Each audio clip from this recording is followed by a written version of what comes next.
یا حیو یا قیوم یا حیو یا قیوم. بسم اللہ الرحمن الرحیم. اللہم صلی وسلم وبارک علی سیدنا و مولانا و حبیبنا محمد النبی الامی وعلی آلہ و اصحابہ و عترتہ بعدد کل معلوم لک و بعدد خلقک و رضا نفسک و زنۃ عرشک و مداد کلماتک. استغفر اللہ الذی لا الہ الا هو الحی القیوم و اتوب الیہ یا حی یا قیوم. انا عبد المذنب ذلیل وانت ربی ذو الجلال والاکرام. واعف عنی فانک عفو کریم یا عظیم العفو یا نعم النصیر. محترم و مکرم برادران اسلام، بندہ کا علم انتہائی قلیل، عقل ناقص اور کوشش ناتمام. سرور دو عالم نور مجسم صلی اللہ علیہ وسلم نے فرمایا بلغوا عنی ولو آیا، ایک بھی آیت آتی ہو تو دوسروں تک پہنچا. یعنی کسی کو دین کی ایک بھی بات آتی ہے تو وہ دوسروں تک پہنچا. قرآن مجید میں فرمایا قل، کہہ دیجیے، فمن تابعنی فانہ منی، جس نے میری تابع داری کی وہی میرا ہے. یعنی یہ فرمایا جا رہا ہے پیغمبر صلی اللہ علیہ وسلم کو کہ جو تیرے ہیں ان کے بارے میں اعلان کر دے کہ یہ میرے ہیں، اور تیرے وہی ہیں جو تیری پیروی کرنے والے ہیں.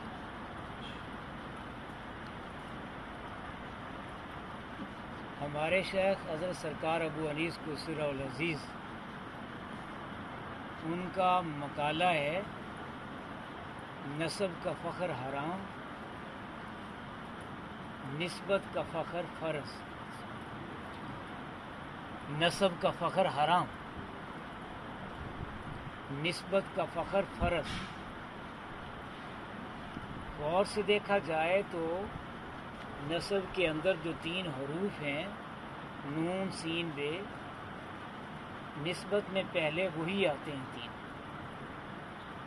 لیکن ان کے مابین جو ایک بنیادی فرق ہے وہ یہ ہے کہ نسب کے اوپر زبر ہے، زبر انا ہوتی ہے، اور اس میں فخر و غرور و تکبر پایا جاتا ہے. نسبت کے نیچے زیر ہے، زیر تابع ہوتی ہے اور عز و انکسار کا مرقع ہوتی ہے. یہی ان کے درمیان میں ایک فرق ہے بنیادی، اور یہی وجہ ہے کہ ازل سے لے کر آج تک بلکہ قیامت تک اہل ایمان کے لیے نسب کے اوپر فخر کو حرام کرا دیا، اور ایمان کبھی بھی حرام کے قریب تک نہیں پھٹکتا اور فرائض سے کبھی کوتاہی نہیں کرتا. حضرت مولا علی کرم اللہ وجہ کریم تشریف لے جا رہے ہیں، پیچھے سے ایک صحابی نے نسب کے حوالے سے آپ کو پکارا کہ اے محمد صلی اللہ علیہ وسلم کے چچیرے بھائی. آپ کی پیشانی مبارک پر غصے کے آثار ظاہر ہوئے. فرمایا لا، نہیں نہیں، ہرگز نہیں، انا عبد و عبید محمد صلی اللہ علیہ وسلم، میں تو محمد صلی اللہ علیہ وسلم کے غلاموں کا غلام ہوں.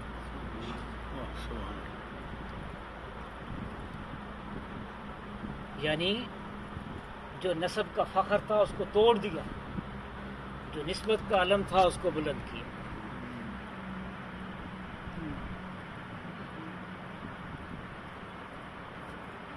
مکہ میں سارا کیا تھا؟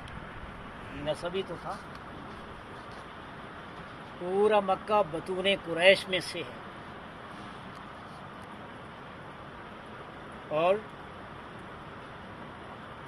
آپ صلی اللہ علیہ وسلم کی جائے ولادت ہے، والدین کریمین شریفین کی قبریں ہیں. وہ گھر بھی ہے اللہ کا جو سیدنا ابراہیم علیہ السلام، اسماعیل علیہ السلام نے جس کو تعمیر کیا، اینٹیں جس کی حضرت جبرائیل علیہ السلام پکڑاتے رہے، جنت سے حجر اسود منگا کر وہاں نصب کیا گیا. صفا و مروہ، رمی و جمرہ، ایک ایک چپا کیا، ایک ایک ذرہ باعث توقیر. وہاں کی ہر چیز متبرک مقدس ہے. لیکن جب یہ جو ازل سے ایک ٹکراؤ چلتا آ رہا ہے نسب اور نسبت کے مابین، یہ آج کا نہیں ہے. کبھی آپ قرآن کا مطالعہ کریں کہ جب نسب اور نسبت میں مکہ میں ٹکراؤ ہوا تو یہ آیات جس میں حضرت نوح علیہ السلام، حضرت لوط علیہ السلام، حضرت ابراہیم علیہ السلام کا ذکر کیا. کیوں؟ ان تینوں میں وہ نسب کا وہ باہمی تعلق تھا کہ نوح علیہ السلام کا بیٹا جسے اللہ نے کہا یہ اب تمہارا نہیں ہے، لوط علیہ السلام کی بیوی جب عذاب آنے لگا فرمایا یہ اب تیری نہیں رہی، ابراہیم علیہ السلام کے چچا جس کو قرآن نے باپ قرار دیا ان کو بھی یہ کہا گیا کہ یہ تیرے نہیں. یہ اس لیے نازل کیا کہ اب ان کے مابین ایک مستقل طور پر ان کو الگ کیا جانے لگا ہے کہ نسب کو الگ کر دیا جائے، نسبت کو الگ کر دیا جائے. ان لوگوں نے کیا کیا طوفان کھڑے کیے. جب حکم ملا اپنے قریبی لوگوں کو ڈراؤ، کس نے کہا تھا تبا یا محمد؟ ابو لہب نے کہا تھا. کون دشمنی میں سب سے پیش تھا؟ ابو جہل، عتبہ، ولید، شیبہ. کون تھے یہ نسب میں جکڑے ہوئے تھے. ان کے گھر دور نہیں تھے. تاریخ اٹھائیں کہ آپ سسیں گھروں کے ساتھ ان کے گھر تھے. کیوں؟ قرابت تھی، ایک ہی نسب تھا. لیکن جب اعلی کلمت الحق کیا اس وقت دو دھڑے ہو گئے. یا میں آپ کو ایک چیز باور کرا دوں، آخر نسب اور نسبت میں ازل سے ٹکراؤ کیوں چلتا آ رہا ہے؟ اصل حقیقت یہ ہے وہ صاحب مقام ہستی جس کے ساتھ جس کسی کا بھی خون کا تعلق ہوتا ہے، وہ ہر شخص یہ چاہتا ہے کہ جو عزت و توقیر، جو شان و مرتبہ انہیں نصیب ہے اس خون کی بدولت ہمیں بھی ملے. وہ اس کا پورا کا پورا داعی اور خواہش مند ہوتا ہے. یہ طالبان طریقت کے لیے جو کتاب بابج نے ہمارے لکھی وہاں فرمایا کہ طریقت میں خون کا تعلق نہیں، خانقاہ کا تعلق ہوتا ہے. طریقت میں خون کا تعلق نہیں، خانقاہ کا تعلق ہوتا ہے. اب مکہ میں سارا نسب تھا. آپ صلی اللہ علیہ وسلم کو جو ماننے لگے، کیوں؟ اب ایک درمیان میں صرف ایک ہی فرق تھا، نسب میں ذات ہے، نسبت میں للہیت ہے. نسب میں ذات ہے، نسبت میں للہیت ہے. سرکار نے للہیت کو پسند، اس کے جھنڈے کو بلند کیا. اب خون کے رشتے سارے کٹ گئے، سب تعلق ٹوٹ گئے. آپ کسی بات پہ کسی بھی سے بھی کوئی بات کے اوپر رضامند نہیں ہوتے تھے سوائے اس کے کہ کوئی آپ صلی اللہ علیہ وسلم کے تابع ہو جائے، ان کی نسبت کو اختیار کر لے. بڑی مشہور یہ تاریخی بات ہے کہ آپ صلی اللہ علیہ وسلم کعبے میں نماز پڑھنے لگے. ابو جہل غصے میں آیا، آ کر للکارا، محمد میں نے تجھے کتنی مرتبہ منع کیا ہے کہ کعبے میں نہ آیا کرو. اور غصے میں آ کر پتھر آپ صلی اللہ علیہ وسلم کی پیشانی پہ مارا. خون کا فوارہ چھوٹا، دست مبارک آپ نے زخم پہ رکھ لیا، خون رشتہ چلا جا رہا ہے. آپ اپنے گھر کی طرف چل پڑے. کسی نے جا کر حضرت فاطمہ رضی اللہ تعالیٰ عنہ کو بتایا تیرے بابا کو ابو جہل نے زخمی کر دیا. آپ اپنے آنچل کو سمیٹتی ہوئی دوڑتی ہوئی تشریف لا رہی ہیں اور روئے جا رہی ہیں. رستے میں اپنے بابا سے ملاقات ہوئی اور عرض کیا کہ ابا جان آپ تشریف رکھے، میں آپ کی مرہم پٹی کرتی ہوں۔ اپنا کپڑا جلا کر اس کی راکھ کو زخموں میں رکھ رہی ہیں، اوپر دوپٹے کو پھاڑ کر اس کی پٹی کر رہی ہیں اور ساتھ ساتھ روئے جا رہی ہیں۔ آپ صلی اللہ علیہ وسلم پٹی کرا رہے ہیں اور نگاہیں جھکی ہوئی۔ آپ کے چچا حمزہ ابھی شکار سے واپس آئی تھے کہ گھاٹی پہ آپ کی ایک کنیز نے کہہ دیا کہ آپ کے بھتیجے محمد صلی اللہ علیہ وسلم کو اب عمر بن حشام نے مارا۔ غصے میں آگے ہتھیار بھی نہیں اتارے، گھوڑے کو ایڑ لگائی اور کعبے میں آ گئے۔ فرمایا عمر، ابو جہل کا نام، تم نے میرے بھتیجے کو مارا؟ کہنے لگا ہاں میں نے مارا۔ زور سے کمان اس کے سر پہ ماری، اس کا سر پھٹ گیا، وہ چکرا کر نیچے گرا۔ اسی اثناء میں آپ نے گھوڑا دوڑایا اور آپ صلی اللہ علیہ وسلم کے پاس آ کر گھوڑے سے اتر آئے اور اپنی طرف سے خوشخبری سنانے لگے۔ کہنے لگے بھتیجے آپ کو خوش ہو جانا چاہیے، میں ابو جہل سے آپ کا بدلہ لے کر آیا ہوں۔ آپ نے کوئی جواب نہیں دیا، خاموشی سے سر جھکائے ہوئے۔ اس نے پھر کہا، جب کوئی جواب نہ ملا حیرت میں ڈوب گیا، آخر کیا بات ہے؟ پھر انہوں نے اپنا معافی ضمیر کہہ ہی ڈالا، بھتیجے مجھے آپ یہ بتائیں کہ آپ میرے بدلہ لینے کی آپ کو کوئی خوشی نہیں ہوئی؟ آپ کی آنکھوں میں اس وقت آنسو تیر رہے تھے۔ آپ نے اوپر اپنے چچا کے چہرے کی طرف دیکھ کر فرمایا، چچا نہ تو مجھے ابو جہل کے زخم دینے کا کوئی غم ہے، نہ ہی مجھے تیرے بدلہ لینے کی کوئی خوشی ہے۔ حیران ہو کر کہنے لگا، پھر آپ کس بات پہ خوش ہوتے ہیں؟ فرمایا ایک ہی بات پہ، مجھ پہ ایمان لے آؤ، میرے بن جاؤ۔ اسی وقت انہوں نے کلمہ پڑھ لیا۔ یعنی کسی بات پہ آپ خوش نہیں ہیں سوائے اس ایک بات پہ کہ کوئی شخص مجھ پہ ایمان لائے اور میرا بن جائے۔ لیکن اس تصادم میں کیا ہوا دیکھنا ہے، یہ ہے کہ کیا کچھ نہیں ہوا، مصائب کے پہاڑ ٹوٹ پڑے۔ آخر اللہ تعالیٰ نے یہ حکم جاری کیا، ان کو چھوڑ دو اور اپنوں کو لے کر چلے جاؤ، یہ نسب کو چھوڑ دو، نسبت والوں کو لے کر چل پڑو۔ آپ صلی اللہ علیہ وسلم اپنے صحابہ کو حکم دیا جو صاحب ایمان تھے کہ حکم مل گیا ہے کہ اس جگہ کو چھوڑ کر آپ چلے جائیں۔ جب آپ صلی اللہ علیہ وسلم کی باری آئی، آپ غلاف کعبہ کو تھام کر رونے لگے، کعبہ کے ساتھ لپٹے ہوئے ہیں، غلاف کعبہ کو تھاما ہوا ہے، فرمانے لگے کہ اے کعبہ تو بہت محترم ہے، مجھے بہت زیادہ عزیز ہے، لیکن کروں کیا، تیرے فرزند مجھے یہاں رہنے نہیں دیتے۔ اور پھر اسی حالت میں آپ کعبے سے روانہ ہو گئے۔ ایک شخص آپ صلی اللہ علیہ وسلم کی خدمت میں حاضر ہوا، کہنے لگا کہ مدینہ کا ایک وفد آپ سے ملاقات چاہتا ہے، آپ وقت اور جگہ کا تعین کر دیں، وہ کہہ رہے ہیں کہ ہم آپ سے ملاقات کرنا چاہتے ہیں۔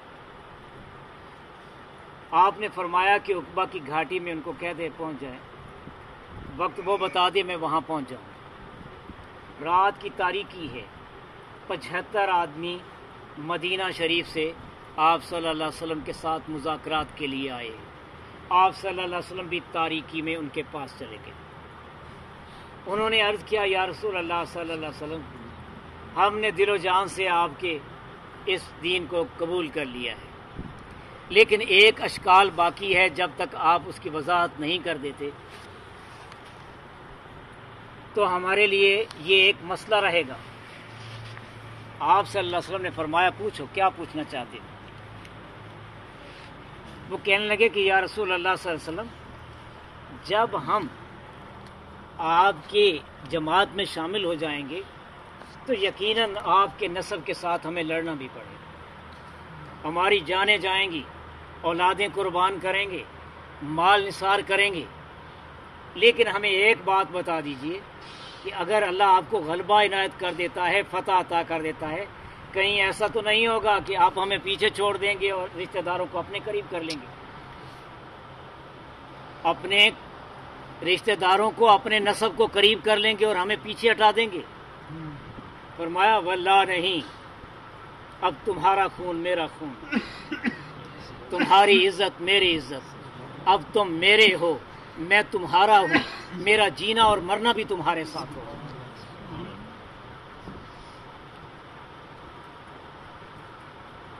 پھر کیا ہوا؟ مدینہ والوں کا شوق دیکھنے والا تھا، کیا انتظار ہو رہا تھا، استقبال کے لیے کیا کیا تیاریاں تھیں، ہر قلب و روح مضطرب اور بے چین تھا، کب آپ صلی اللہ علیہ وسلم تشریف لائیں، اور بڑے تو بڑے، چھوٹے چھوٹے بھی، ان کی معصوم بچیاں بھی قطاروں میں دف لیے آپ کے استقبال میں کھڑی تھیں۔ جو ہی آپ صلی اللہ علیہ وسلم تشریف لائے، ان کے ننھے ننھے ہاتھ دف پہ بجنے لگے، یہ ترانہ بلند ہوا، طلع البدر علینا من ثنیۃ الوداع، 14ویں رات کا چاند ثنا وادی کی گھاٹیوں سے وہ طلوع ہو گیا ہم پر، وجب الشکر علینا، ہم پر شکر واجب ہو گیا، کب تک؟ ما دعا للہ داعی، جب تک دعا مانگنے والے دعائیں مانگتے رہیں گے اس وقت تک ہم پہ شکر واجب ہو گیا۔ وہ کہہ رہی تھیں کہ یہ سلسلہ ہمارے آنے والی قیامت تک کی نسلیں بھی اس شکر سے عہدہ برا نہیں ہو سکتی کہ اللہ تعالیٰ نے مقصود کل ہم کا جو ہے وہ ہمیں عنایت فرما دیا، دنیا عقبہ کی ساری نعمتیں ہماری جھولی میں ڈال دی، ہم اس کا شکر کیسے ادا کر سکتے ہیں؟ قیامت تک بھی ہماری آنے والی نسلیں دعائیں مانگتی رہیں گی لیکن اس شکر سے عہدہ برا نہیں ہو سکتی۔ آپ صلی اللہ علیہ وسلم نے ان کے ساتھ مل کر، ان کے ساتھ وہاں تشریف لے گئے، ان کے ہو گئے۔ پھر وقت آیا نسب اور نسبت کے درمیان میں تصادم اور ٹکراؤ ہوتا رہا۔ تاریخ گواہ ہے، ماموں کے مقابل میں بھانجا کھڑا ہے، حضرت عمر فاروق رضی اللہ تعالیٰ نے اپنے ماموں کو قتل کیا، باپ کے مقابل میں بیٹا ہے، بھائی کے مقابل میں بھائی کھڑا ہے، خون کے رشتے ٹوٹ گئے، اب ان کے نزدیک صرف ایک ہی رشتہ تھا، وہ اللہ کا رشتہ تھا، اللہ کا تعلق تھا جسے للہیت کہتے ہیں۔ اس للہیت کے مقابلے میں انہوں نے خون کے سارے رشتوں کو توڑ دیا۔ اور پھر ایک مدت، یہ چیز قابل غور ہے، اور ایمان کی سب سے خوبصورت بات یہ ہے کہ جب مکہ والے سب کچھ جو مکہ میں تھا چھوڑ کر مدینہ شریف تشریف لے گئے، پھر کبھی بھول کر بھی مکہ کو یاد نہ کیا، پھر انہیں بھول کر بھی کعبہ یاد نہ آیا، وہ تبرکات یاد نہ آئے جو انبیاء علیہ السلام کے قدموں کے لگے تھے، ان کے خیال میں بھی نہیں تھا۔ کیوں نہیں تھا؟ اس لیے کہ مقصود کائنات تو ان کے پاس تھے، انہیں کیا حاجت تھی کسی چیز کی، سب کچھ ان کے پاس تھا۔ پھر ایک وقت آیا کہ جب حضرت عثمان رضی اللہ تعالیٰ عنہ کو آپ صلی اللہ علیہ وسلم نے مکہ والوں کے پاس بھیجا کہ جاؤ میری طرف سے یہ گفتگو کر کے آؤ۔ جب حضرت عثمان غنی رضی اللہ تعالیٰ مکے میں پہنچے تو مکہ کے سارے بڑے جتنے بھی عمائدین تھے، عمراء تھے، وہ سارے ایک جگہ جمع ہو گئے۔ اب مذاکرات ہونے لگے، وہ سوچ رہے تھے اتنی مدت کے بعد عثمان رضی اللہ تعالیٰ عنہ آئے ہیں، یہ درخواست کریں گے کہ ہمیں کعبہ کا طواف کر لینے دیں۔ گفتگو بڑھتی چلی گئی، دوران گفتگو حضرت عثمان رضی اللہ تعالیٰ نے ذکر تک نہ کیا، ان کے خیال میں بھی نہ تھا۔ آخر جب گفتگو ختم ہو گئی وہ حیران تھے۔